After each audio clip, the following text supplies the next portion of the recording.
And hello again, everyone. TJ Ald's I-45 now in Galveston now with another edition of UTMB Health's Healthcare Unmasked program. Sorry we missed out last month with you, but we're bringing back the show that we were going to do for you in August, where we're focused on a fascinating topic of aerospace medicine.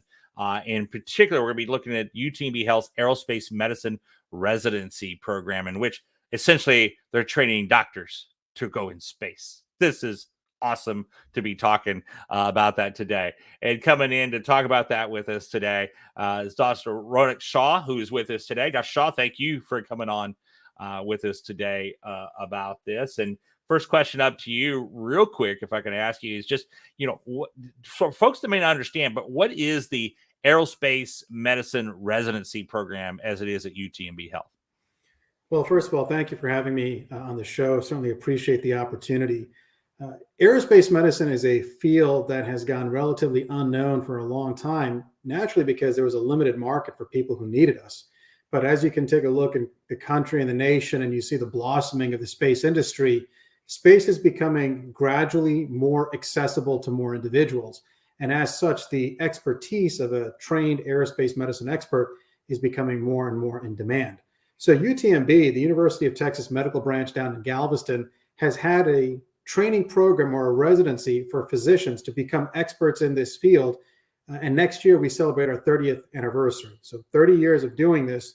And our job is to create physicians who will then render the care for those individuals who venture to go to the skies or to space. Really looking at aerospace as a whole, covers a lot of ground. It covers some of the extreme environments in which they train, certainly general aviation, and of course, what a lot of folks get excited about is spaceflight itself. So that is really a bit of the history, and the way we've been training our physicians has been to meet the needs of the nation, and that's a strong backbone for how we operate, is meeting the needs of a nation. We had originally the Apollo program, which goes back some decades, but certainly we had the shuttle era, and then we started partnering with other countries like Russia, and we were launching our astronauts on a Soyuz rocket. And now you have commercial companies involved that have different vehicles. So as the engineering evolves, so does the nature of how we train our doctors to help meet those evolving needs. And we're talking about it also in a field in which the conditions are not like if you have an astronaut or a mission specialist who gets ill in space. It's not like, okay, let's take him to the hospital. It is you've got to do with what you got right there in the space capsule or on the surface of either the moon or Mars down the line, those type of things. And so really those are the things you have to think about as you put these programs together. What's going to be the next thing, right? In many ways, as you work with these physicians. It is. Spaceflight itself is a resource limited setting. You do not have the luxuries of a trauma center or a full suite of medical capabilities with you. So part of the thought process goes into certainly what modalities do you want to take or bring with you? What do you have the capabilities to bring? There's always power requirements, mass requirements, volume requirements. And so certainly there is a focus of our training upon in-flight treatment, but the categorization of our training program is that of a preventive medicine field or preventive medicine residency. And there's a long history to that, but a very simple one. And that is the greatest risk reduction you can attain is through prevention, reducing risk through prevention. You can take the same concept about general health and wellness, prevention through diet and exercise. Certainly you can take medications to control your blood pressure or cholesterol, but now you're further down the line for treatment. For us, we really have a hard focus on prevention. And so we focus a good component of our training on that philosophy and that mindset. And one of the great things about this show is that a lot of times when we're talking about this, you'll hear from the experts who are on the ground making this happen at UTMB Health. But we also get to bring in someone who's gone through the program and who's a big part of that. And that we now welcome in straight from Russia, our first international guest ever on this show.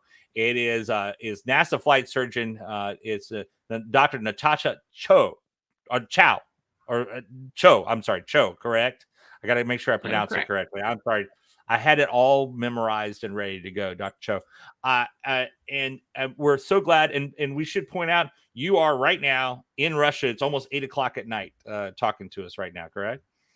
That's right. Yeah. Tell us about your path to getting into becoming a flight surgeon and what you have to know in that capacity. I think a lot of times what people all they know is about the quote unquote is the astronauts used to call them the doctors on it, where the guy's sitting at the console telling them, okay, this is what you're reading, saying it's way more advanced than that nowadays, is it not? Yeah. So what Dr. Shah had mentioned is, aerospace medicine falls under the umbrella of preventive medicine.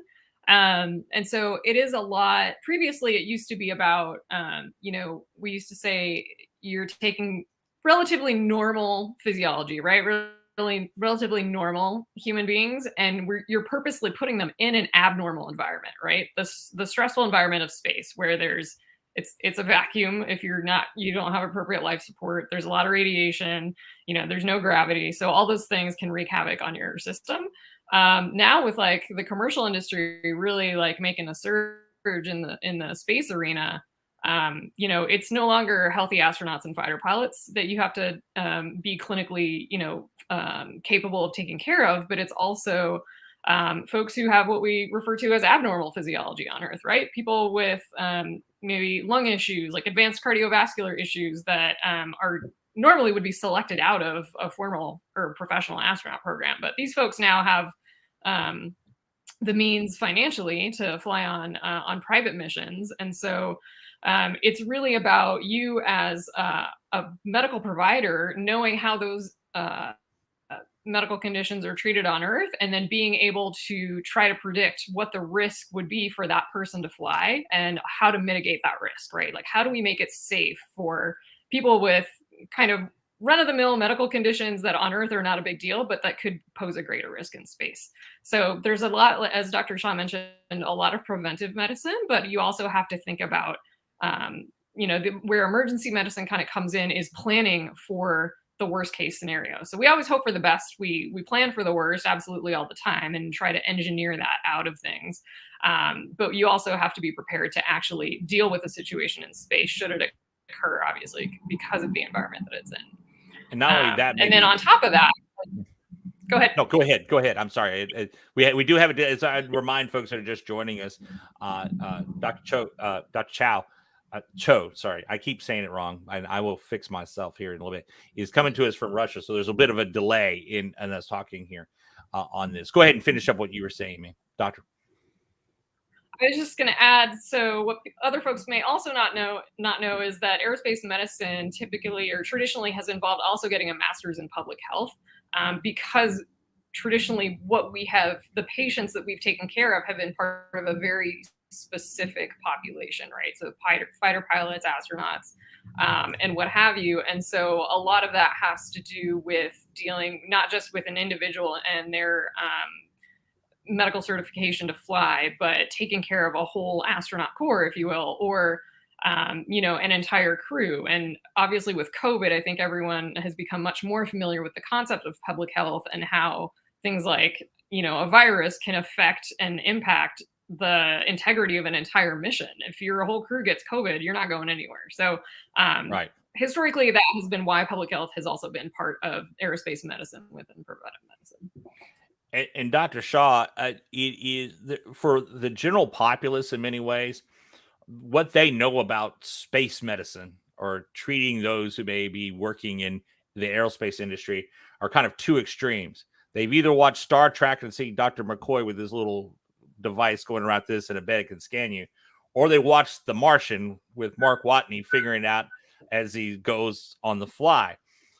If folks have seen that, they say, where are we between those two extremes, would you say, Dr. Shah, as you train folks? And you yourself, by the way, should point out, you yourself have a great background in this. We're going to be getting into that in your history as well here shortly, of kind of on the groundbreaking of these things. But where are we as far as what is training between those two extremes there? Science fiction is called science fiction for a reason. there are a lot of capabilities that we have seen in all the Star Trek series, and I won't get into which one I like more, but nonetheless, there are so many technologies that they show that just don't exist today. You can take, for example, imaging capabilities. One of the things people are surprised by is that the only true imaging capability we have in space right now is ultrasound. We do not have CAT scans. We do not have MRIs. We do not have X-rays. We do not have a magic device that you can wave over someone's body in less than 10 seconds and get a full diagnostic report of what's happening on your innards. That just doesn't exist. So pragmatically speaking, we are not near where sci-fi is, but we are looking towards the concept of what would it take to render that type of care. The beauty of science fiction is you can look at it and get creative, get imaginative. You can be innovative and say, is that possible? How can we get there? And so folks are working on that. For example, how do you create systems, medical systems, that allow people to operate more independently? Right now, we take almost for granted that we have near real-time communication with the astronauts in low Earth orbit, in the ISS, or International Space Station.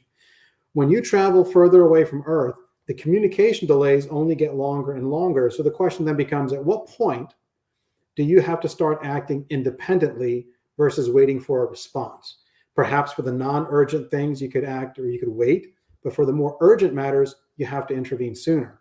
So when it comes back to your question of where do we stand, there is science fiction, but we are working towards the development of new technologies to help close that gap.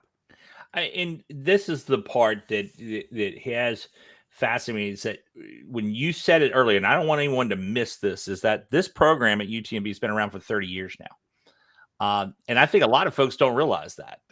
Can you talk about the history of the UTMB Aerospace Medicine residency program, Dr. Shah? Sure. There's I'm going to share, bring up a picture as we're talking here.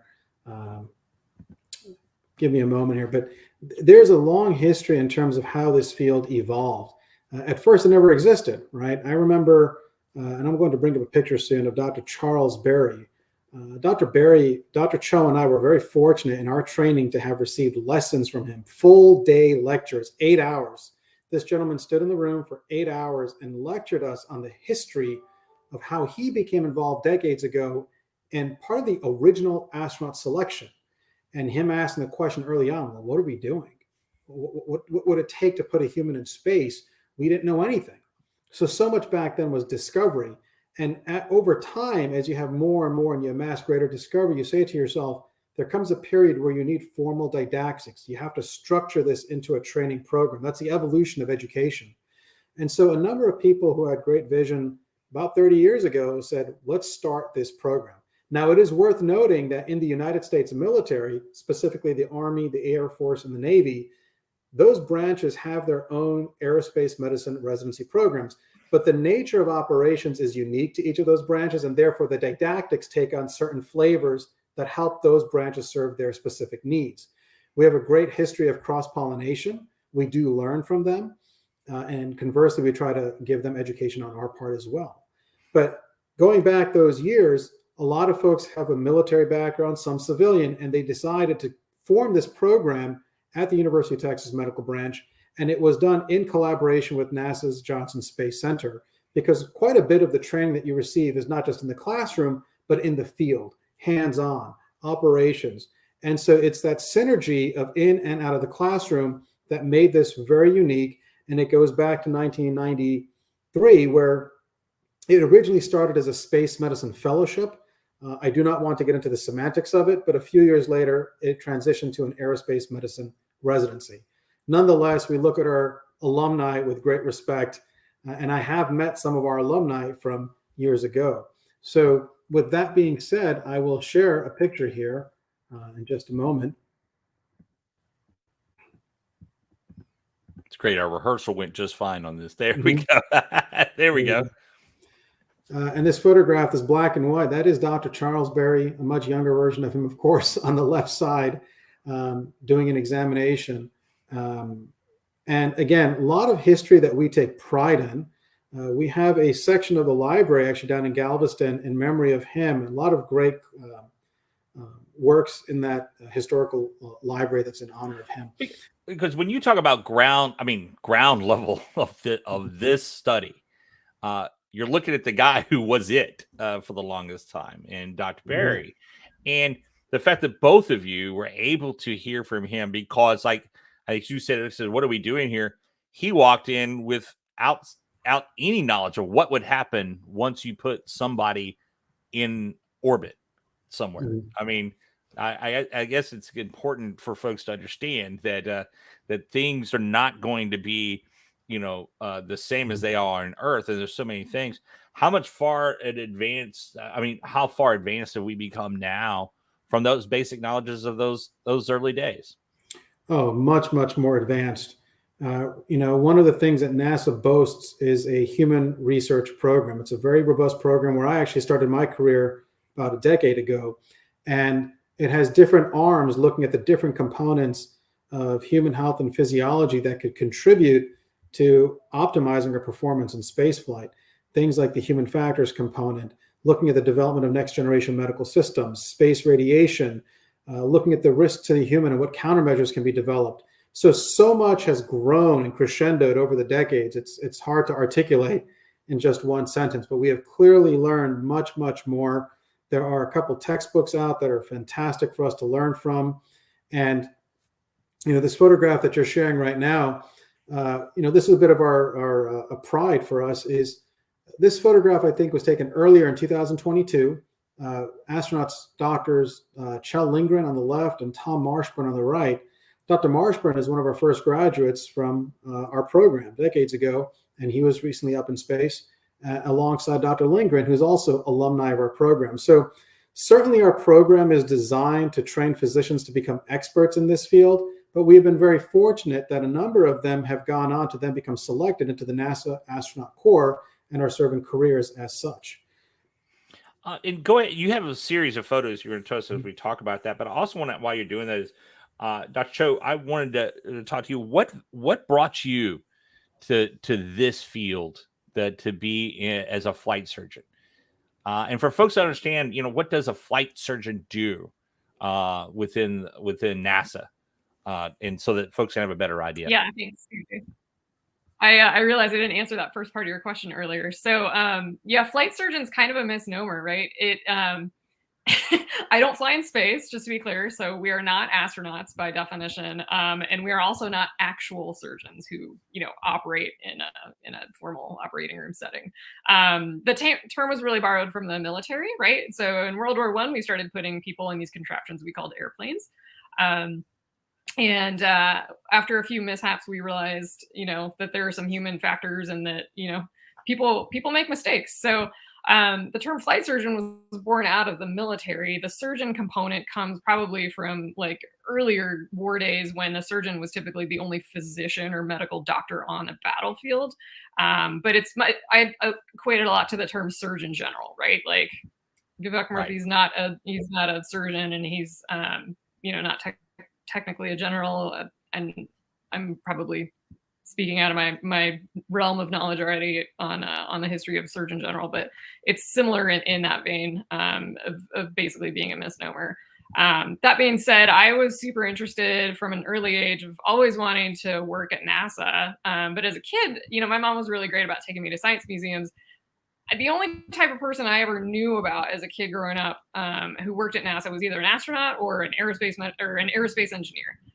So I went to college thinking I was going to major in aerospace engineering, and I had no idea what that entailed. And I started taking prerequisites and like calculus and stuff, and I was like, man, I'm not very good at this, and I don't like it. So I don't know how I'm going to get to NASA. I kind of had some introspective moments, and I was like, what did I love in high school? What science classes did I loved biology. So like on a whim, I immediately, like that same day, I think, switched my major to biology. And I was like, well, I don't know how this is going to make sense, but I was sort of just, talking out loud about this issue with someone in the research lab I was working in at the time. And they mentioned, hey, NASA has like summer internships, and there's one in life sciences. You should maybe check it out. So I did a NASA internship that summer. I was at Ames Research Center in California. And that's where I found out, like, NASA hires physicians. NASA does space life sciences research and whatnot. And I was like, cool, like my two favorite subjects, biology and space. Like, there's got to be a path here. And that summer there, sure enough, there was, I now have a really good friend from that summer. So we go back 22 years and counting. She was in the program with me, and I think a little later on, she was the one who found out about the UTMB program, and she emailed me. She's like, "Hey, this is where we go." And from then on, I was set. I mean, I hadn't even gotten into med school yet, but I was like, "This is where I want to end up, and this is how I'm going to get there." So that's sort of my story.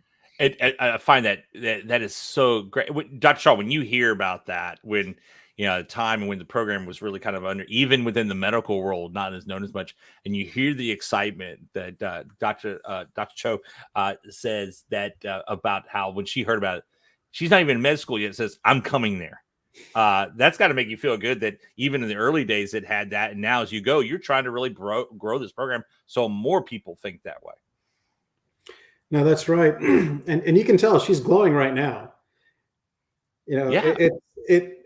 Anybody who you speak to who has pursued this field as a career, they smile, they glow, they're excited. It's one of those things where, call me biased, but if you go to any other medical subspecialty and say, "Tell me about your career," and they'll tell you about it, but you don't get the same joy that you see in some of our operators and our experts in this field, because there's a long history and a passion that for many of us, myself included, that started in youth.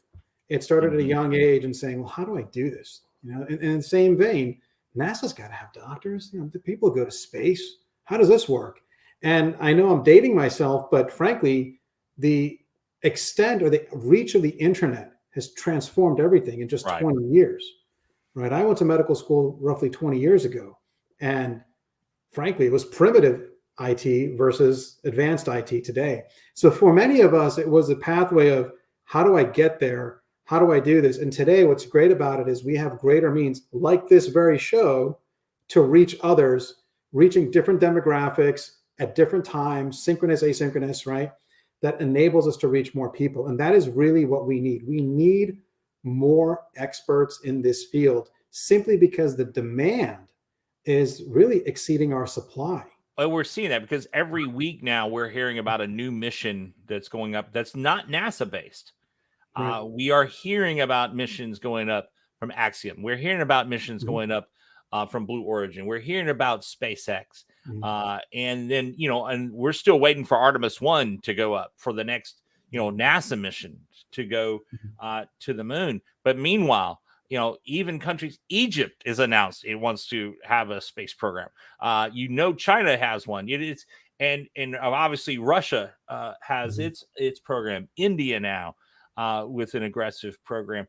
It is becoming an international space race that we probably envisioned back in the 50s and 60s as a country, but it's really just now coming to fruition in a different way than we may have thought, but coming to fruition now. And I would say this is an exciting time for programs like this of going in. And I liken it to, one, let's explain the context of this photo that's up right now that you had, Dr. Shaw, of this. So our viewers can understand what we're looking at here. So this is a wonderful picture of Dr. Cho, a day in the life of a flight surgeon when you're out in Russia. And so, Dr. Cho, do you want to talk about yourself just a little bit? Sure. This event that's photographed is what we call a fit check. And the suit that the crew members were in this picture is known as a Sokol suit. That's the Russian suit that is worn for launch and entry in the Soyuz capsule. And as folks probably know who follow the space program, NASA does still purchase some seats for U.S. astronauts on Soyuz vehicles. That just allows us a little bit of diversity while we continue to bring our U.S. space program and U.S. launch vehicles, more robustly online. So we don't ever try to put all our eggs in one basket. And this also helps us, maintain our international partnership with our Russian colleagues, which I might add in times like these, I would say is even more important, than it is when politically things are copacetic on Earth. But the entire point of ISS, right, is to prove that we can work together. There's so much in this photo and in the show today because every night we're watching on the news the Russian war with Ukraine and like, but meanwhile there are still other works going on, particularly in the space program. And to see this, that's what I was saying. I the fact that you're coming to us from Russia right now, where you're getting crews ready, and the like. But it comes to the most basic question I want to ask those is you're sitting here. I don't know. I would take it this is a astronaut you're with that's in that, not a cosmonaut, correct? That you're working on an astronaut, obviously. But I have to ask, what's the astronaut corps like to work with? Because we hear about these, always the battles between the medicine side and the astronaut side. We've seen it played out. Anyone who watches Apollo 13 will know that, that there's that. But I've had a fortunate of knowing a lot of flight surgeons in my life. There is really a great camaraderie between the two, is there not? That is just, every once in a while there may be a little aching thing. Oh, I got to do this now. But there really is a great back and forth in this case, because they realize what you're helping them with and what you're working with them in is going to probably save their life if something comes down to it. There actually is, yeah. And I've been, pleasantly surprised. And I know there were a lot of, I'm standing on the footsteps of giants. I mean, yes, way back in the military days where all this originated from, right? It did used to be very adversarial, and the common saying was the best you can do after your annual physical is come out even, right? So you're either still allowed to fly or you're grounded. So, since then, it absolutely has become much more of a partnership. I have really been grateful and really enjoyed the relationships I've had with my crew members, who will email me with any question, and they understand, that I'm really trying to, obviously NASA and the taxpayer dollars are investing a lot in crew members to keep them flying. And so we do everything we can in order to do that. So it is much more of a partnership. And it's, that's the rewarding part of it for folks like myself, is knowing that, that you did your due diligence in enabling someone to really explore on behalf of all of us, right? Like I have a colleague who refers to it as taking care of Lewis and Clark. And that's really what it comes down to in the end. Yeah. And to Dr. Shaw, it is something that you're on a cusp in many ways of the next big thing that, and I don't want to downgrade anything that doctors do now, but it's almost like in the research field in many ways, is that what you're working on as a physician in the aerospace industry, particularly for space, is that what you're working on is not what we know now. It's what we don't know 10 years from now in many ways. And you have to have that mindset, don't you? And that's part of what the program really works on, is to understand that what you're working on now, you need to understand what you don't know 10 years from now and see if you can deal with that then at that point. That famous saying of you don't know what you don't know, or one of my medical mentors when I was in training long ago said, the eyes cannot see what the mind does not know. Right. So to answer your question, let's take it back a step. The photograph that we just had up with Dr. Cho supporting that crew member in Russia for that fit check, let's talk about that image alone and what we do for our trainees. Well, as part of their didactics, they'll learn about that particular suit. They'll learn about some of the mechanics of that suit, some of the pressure variables in that suit, the medical support required for it. But the other piece that you don't see in that photograph is, in that particular test, the crew member may be seated in that flexed position for an hour and a half, plus or minus. And that can get very uncomfortable. So part of what we do is, I remember when I was out there in Russia, I just gave my crew member company, and we stayed on the radios, and we had a great conversation for 90 minutes just talking about everything. So my point there being, there is support to the human, right? To make the experience for them more pleasant, to let them know that there's an advocate there for them. So part of what we try to educate our physicians on, our residents on, is not just the quantitative, but also the qualitative. And that's my segue to the next part, is as we think about some of the interpersonal, the professionalism, the things that are needed to develop a well-rounded individual. And when we look to the future, our vision statement is that we believe in the success of every human who endeavors to travel to the skies, right? So if you are a pilot who does general aviation, it's our job to train you to take care of those pilots. If you are going to be an astronaut who flies at 300 or 3,000 or 30,000 miles, the goal of our program is to help train these physicians to become experts to take care of them. And we remain independent or agnostic to which company is putting that individual into space. We hope all of these companies are successful. We hope all of these individuals have a great ride, but our goal is to support this population as a whole. And if I believe that if we are successful in doing that, then the byproduct is these companies in turn will also be successful. So part of what we do is we communicate directly with some of the medical teams for these companies and ask them, what are you looking for? What do you need? How do we modify our training program to meet your future needs?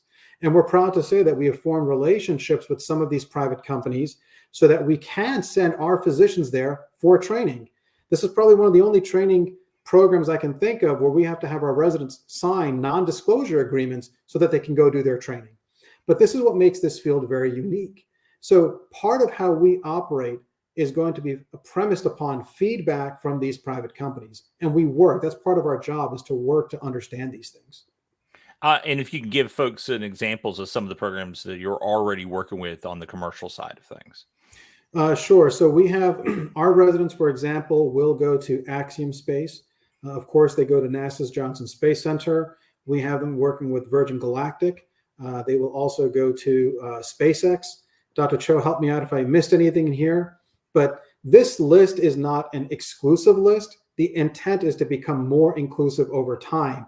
So if there's a company you know that is not on that list, it doesn't mean we're not in touch with them. And that's a lot of double negatives, I recognize. But the point is, we're trying to be proactive to help these companies meet their needs. And I think we're being successful slowly in having folks understand that.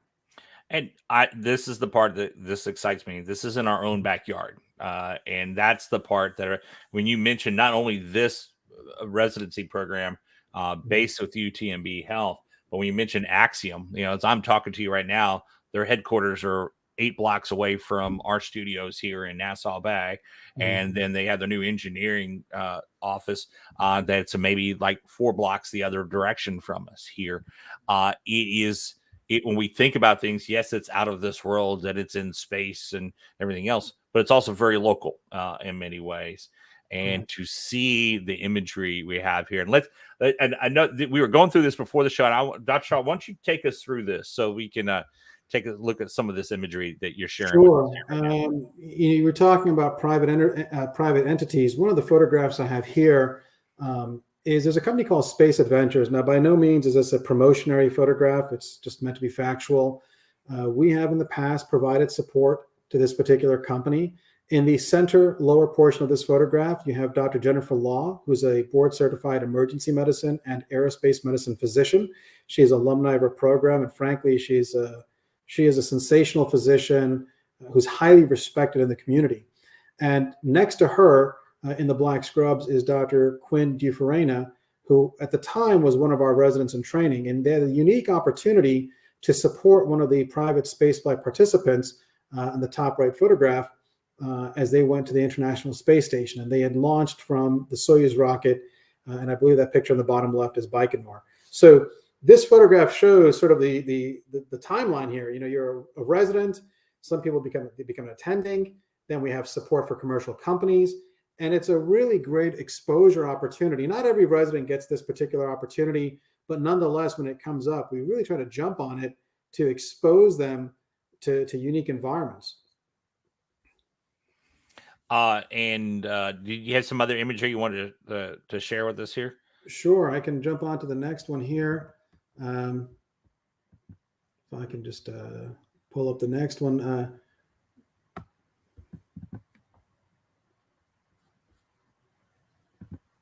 This particular photograph, where it's a fun one for us, in that what you're seeing here are 2 of our alumni, a graduate taking care of a graduate. So on the right is Dr. James Patarini, an internal medicine and aerospace medicine physician, graduate of our program, who is in the field taking care of Dr. Serena Anyan Chancellor, a physician astronaut, internal medicine, aerospace medicine, again, graduate of our program, who had just returned from space. So we really like this photograph. It just shows the close-knit community that we have, and we're very proud of this. a picture of Dr. Onion Chancellor in space. And it's worth noting, Dr. Onion Chancellor started as a internal physician, specialized in aerospace medicine, had a career as a flight surgeon, and was subsequently selected into the NASA Astronaut Corps, and later spent about 197 days aboard the International Space Station in 2018. She is a physician at heart, and she will tell you that. And she currently is practicing medicine, I believe at Louisiana State University. She's also our Aerospace Medicine Program Director, and just wears a few different hats. But nonetheless, we're excited to have someone with her background and her passion as an educator for our team. And this is the original photograph where we had started. All right. It is fascinating to see. I mean, how many graduates are, or how many folks have come through the program are now out in the field? Almost all of them. When you think about the number of graduates we have, I knew you were going to ask me, and I'm struggling off the top of my head, but I think I can get it for you by the time the show's over. Yeah. But a number of our graduates, of course, are civilian in nature. For a long period, we actually had a great cross-pollination with the U.S. military. So folks from the Army, Air Force, and occasionally the Navy would come down to UTMB and do 1 year of training with us. And then they would return to their respective military post or assignment. And those individuals would then go on to serve the U.S. military. A number of those folks, after they are, some of them still active, some when they have separated, retired, will come back to work as flight surgeons at NASA. So there's a very strong paramilitary influence, and we love learning from each other. We really do, because the operational environments are different. And given that you've talked about photographs, I can share one more. Here we go.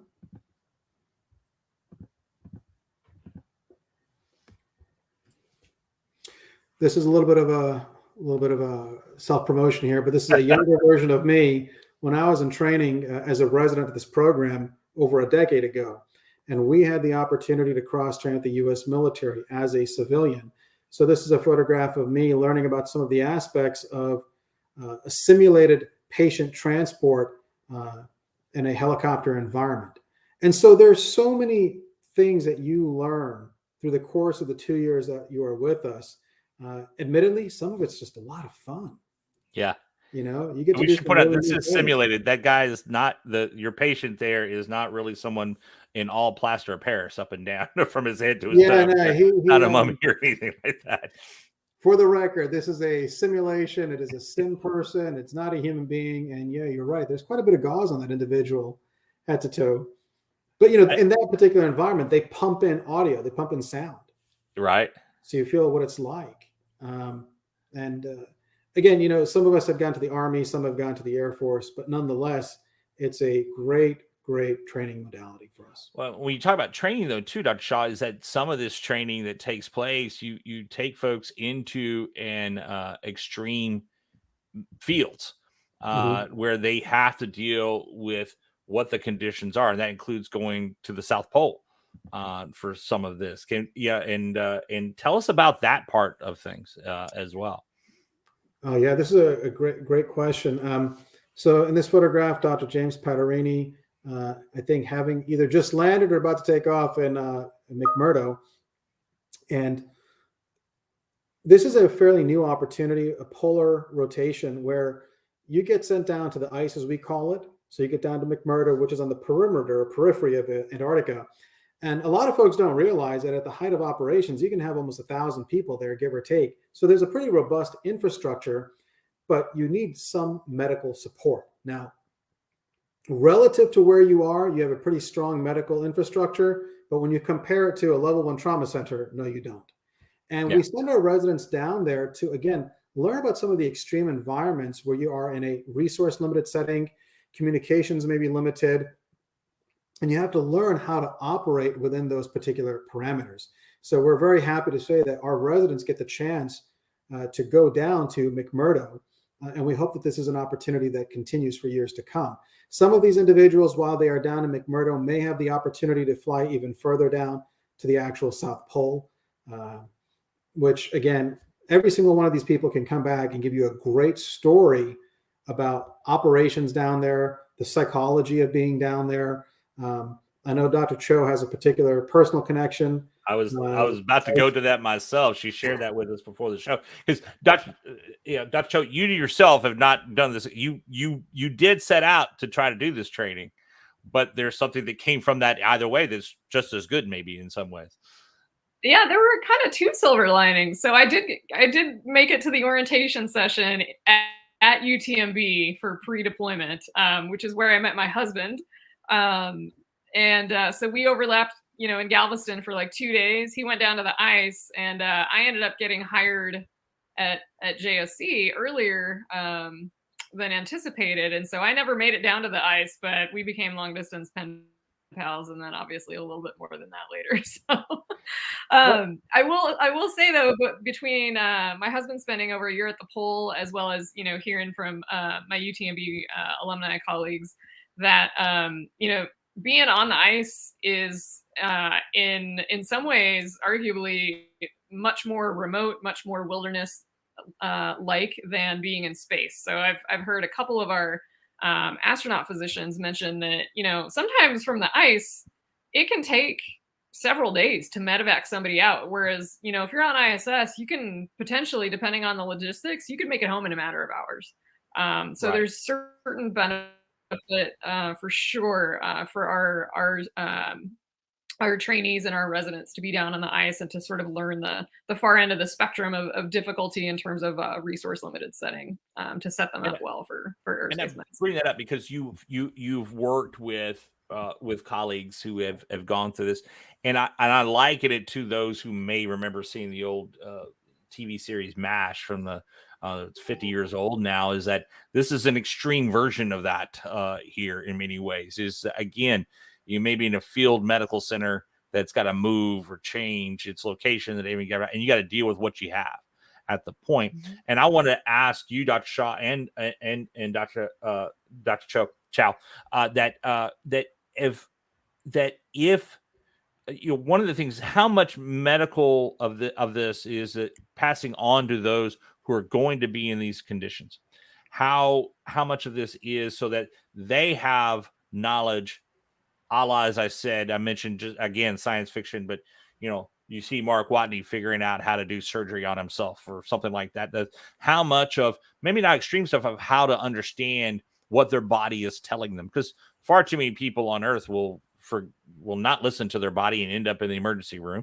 And I just wonder how much of what you do working with astronauts particularly, or with others that may be there, of what they need to know when the next thing does happen with that. How much of that has to be in your process of working with them? You're not just treating them, as you said earlier, but also making sure that they know what to do if something does arise.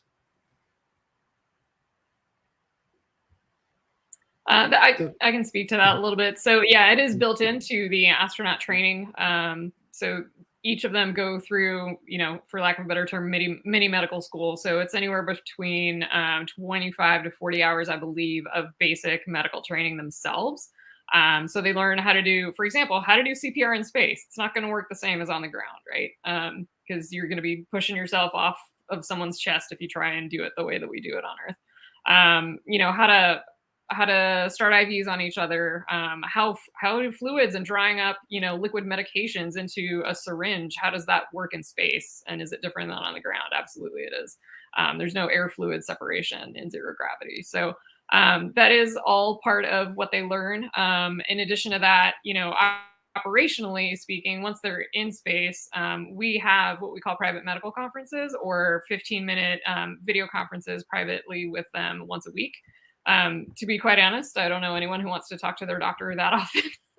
Right. But as I mentioned, obviously, there are a lot of different things and changes that happen physiologically to your body once you're in space. And so checking in on that regular basis are helpful data points for us, especially if we are talking about longer duration exploration class missions to the moon and beyond. Where do you see yourself in this field 10 years from now?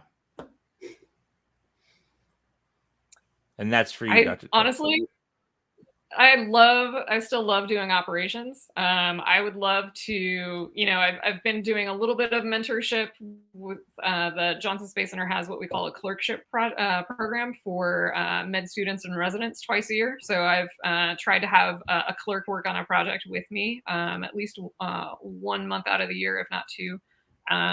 And then, giving back to the residency is something that I feel pretty strongly about as well. So, I'd love to become more involved, especially because we're, I think UTMB honestly is the gold standard. That's why I chose to go there. It's where you go to become a professional practitioner of aerospace medicine, specifically in space medicine. And it's because they offer formal training that's vetted by the leaders and pioneers of this field. So any way that I can be involved in the future, if you're listening, Ronak, I am happy to happy to oblige. Yeah, I could see him on the screen. He got a big old smile when he heard that gold standard in the UTMB in the same sentence. That smile went really big on your face. When you hear that, though, because it goes into what my next question for you, Dr. Shaw, was going to be, is that when you have graduates who talk about that and providing that operational support that's out there, but also as far as how the future plans go, how important, because really this is the best selling point you've got, I think, for the program, is the folks that come through the program that you're able to show photos of. Look, here's our person in the International Space Station. Look, here's one of our graduates in Russia right now. And maybe down the line, look, here's one of our graduates helping support a Mars mission or on the way to Mars. And I just wonder, because I see this, and using the phrase just used, the gold standard of taking, even greater steps into a field that is going to be ever growing and ever changing. Yeah. Before I answer that question, I told you I would have an answer before the end of this show about the statistics. So a special thank you to Miss Yvette Schultz in our office, which by the way, Miss Schultz has been a long time supporter of this program. And the very first person I ever spoke to down at UTMB in 2006 was her. And, here we are working together today. So there's that close-knit community. But she was able to very quickly give me some of those numbers. And they are approximately 53 out of the 61, or 87% of our graduates, are or were employed in the field immediately post-graduation. And roughly 43 with NASA or NASA contractor companies, and a couple of them with commercial space companies. So wow. I love that real-time support. It's great. So, when you think about going back to the question, yes, the suggestion of the gold standard, if you want to become a neurosurgeon in the United States, who do you get trained by? You get trained by other neurosurgeons. Right? If you want to become a cardiologist, a bona fide cardiologist, who do you get trained by? You get trained by another cardiologist, right? And so in the spirit of that same pathway, if you want to become an expert in aerospace medicine, you get trained by previous experts in aerospace medicine. And so when you ask the question about where do people see themselves in 10 years, one of the things that I enjoy about my relationship with Dr. Cho is we may have started at the same point, but our careers took very different trajectories. But yet we sit here today with you with an immense amount of mutual respect for what each person brings to the table, because we cannot do it alone. When we talk about how we're going to train the next group, the next generation, we cannot do it alone. And I know what skill sets I bring. I know what skill sets she brings. And if you think about the timeline, you go from being a student to someone who's new, and eventually you become an educator, right? And it is my hope that we can pull on some of our alumni, like Dr. Cho and others in the field, people whose photographs you've seen, if they're so interested to give back to the didactics and education of others. It's certainly up to everyone's personal desire, should they want to do it. My personal desire brought me back to the university after working for a number of years at NASA. And before we go any further on this, we have also in our comment section put up a link if you want to find out more about the Aerospace Medicine residency program at UTMB Health. You can go to the UTMB website. The direct link is in the comment section of our story there, and you're taking a look at at the page there, and you can find out even more details for it. And maybe you'll be like Dr. Cho when you when you're even before you got into medical school, has set your sights to come down to UTMB and do this, which gives me the final question I wanted to ask Dr. Cho. And thank you again for coming on with us and taking your time out. I know you have a busy schedule there of getting the next crew ready in Russia, but imagine yourself as that young child going to the museums that your mom took you to before, and you're thinking, oh, I'd like to go in space. I'd like to be in space medicine and stuff. What advice would you give that youngster now, knowing what you know? Oh man, that's a great question. Trying to think what my mom actually told me, and sort of what the mantra was when I grew up. I mean, the first thing that comes to mind, honestly, is pretty pragmatic, which is, any endeavor like this involves so many people that there can be a lot of red tape, and so just sort of put your filter on if that starts to become too frustrating or too discouraging. But having to go through all that red tape is worth it in the end. At least for me, it is. It's reward. I think for me, operationally, the most exciting days for me are landing, and I love supporting landing operations because for a crew member, physiologically, right, that's one of the most dynamic phases of their whole mission is when they immediately come back to Earth.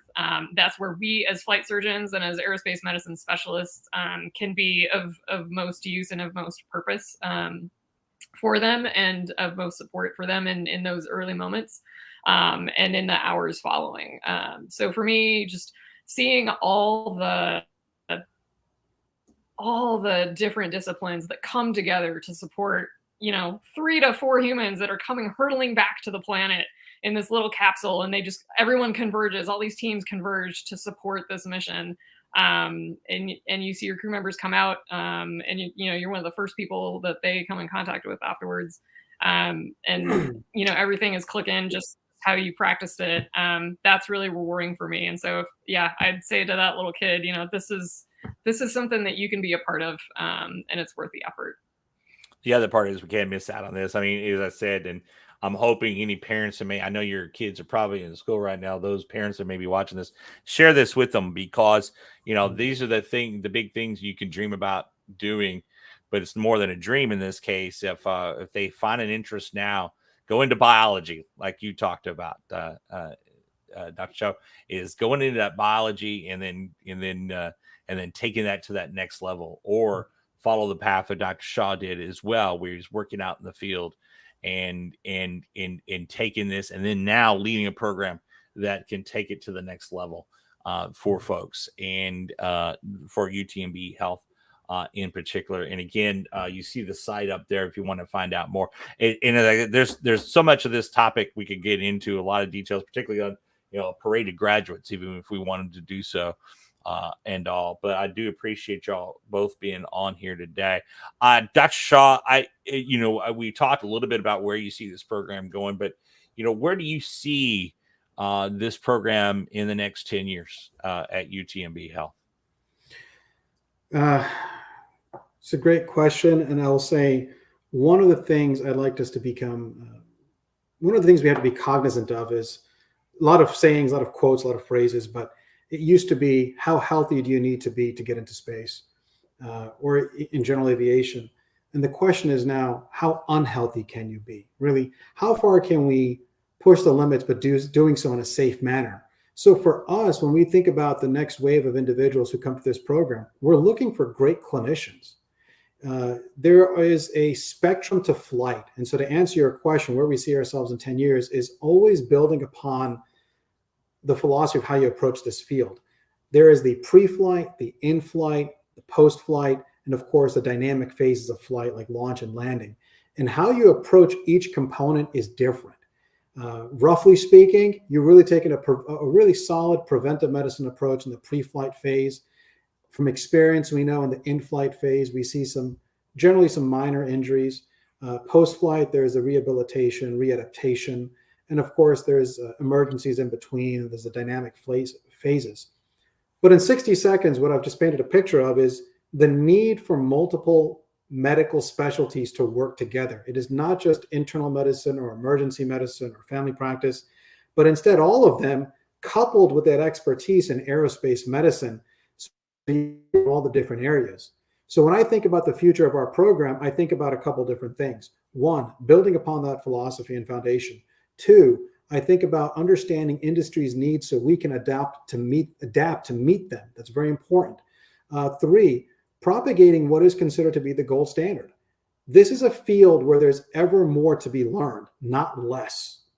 You really need to go through the rigors of a solid program to understand what is needed to be an expert in this field. And part of what we're trying to do is build that education base so we can train our physicians to the best way possible.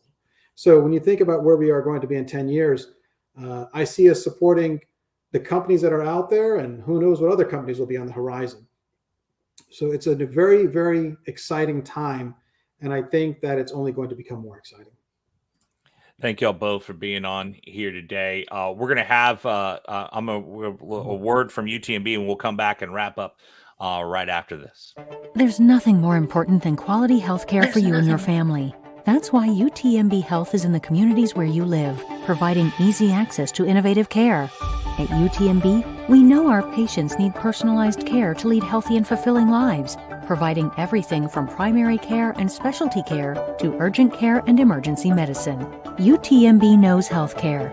UTMB knows you. To find a UTMB doctor near you, visit utmbhealth.com. And as we wrap up the show, thank you again, Dr. Choate. I keep doing it wrong. Mind forgive me. It's the whole nacho thing. I just want to call you by. See, ever since Dr. Shaw told me that your call sign is Nacho, I had been stuck with that in my head the whole time and want to do that. Just by the way, that's why I've been trying to avoid myself doing it, so I do it the wrong way. And I'll ask you the same question that I asked Dr. Shaw. Where do you see, as someone has come through this program and has a close connection to it, where would you like to see this program doing, down the line? Yeah, I think we share the belief that, UTMB has set a standard, and we want to remain that standard. The field is changing quickly. And I think what sets us apart from, some other programs that may emerge in the future is we do have the expertise, right? We have the longevity, we have the leaders, and we have the pioneers who have all either supported bringing the UTMB program into existence or have continued it throughout the years.